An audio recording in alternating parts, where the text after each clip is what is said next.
গাইবান্ধা সুন্দরগঞ্জ উপজেলার রামভদ্র গ্রামের হতদিন মজুর ফরিদ মিয়া। তিনটি হাঁস শুধু তার জীবন ও চিত্র পাল্টে দেননি, পাল্টে দিয়েছে গোটা গ্রামের চিত্র। যে গ্রামের মানুষ এখন সকলেই স্বাবলম্বী। অনেকেই রামভদ্রের এই গ্রামকে এখন ফরিদ মিয়ার হাঁসের গ্রাম বলে ডাকে।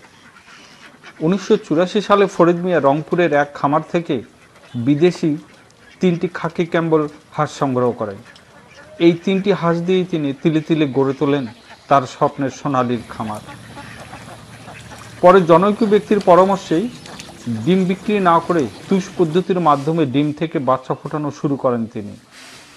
এতে ব্যাপক লাভজনক হয়ে ওঠে তার বাচ্চা ফোটানো ব্যবসা।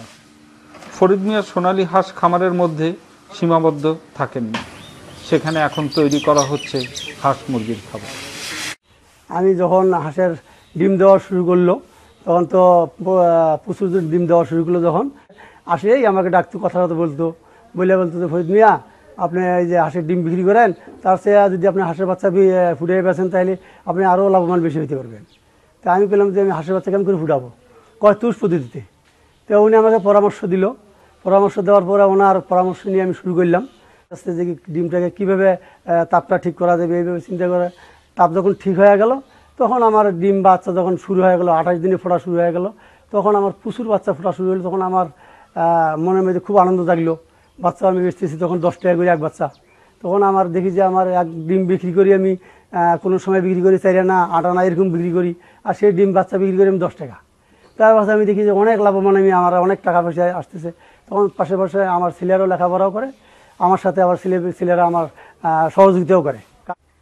তা আমার এলাকায় যে ছেলেপেলেরা দুষ্ট ছেলেপেলেরা আসছিল, সেই দুষ্ট ছেলেপেলেরা তাদের বুঝাইছি, বাবা দুষ্টমি করিও না, দুষ্টমি করলে বাবা মারও দুর্নাম, নিজেরও কলঙ্কিনি, মাছ ধরেও খাও। তাই আমার কাছে মুরগি নিয়ে বাচ্চা নিয়ে যায়, খাদ্য নিয়ে যায়, ভালো পাইলে ব্যবসা করো, ব্যবসা করে লাভজনক হবে, বাবা মারও সুনাম হবে, তোমারও সুনাম হবে, চলতে পারবে ভালো। তো এখন আমার এলাকায় চোর ডাকাত গুন্ডা বদমাইশ একদম কিচ্ছু নেই, খুব শান্তিতে চলতেছে আমার এলাকায়। বসানো হয়েছে আধুনিক ইনকিউবেটর মেশিন।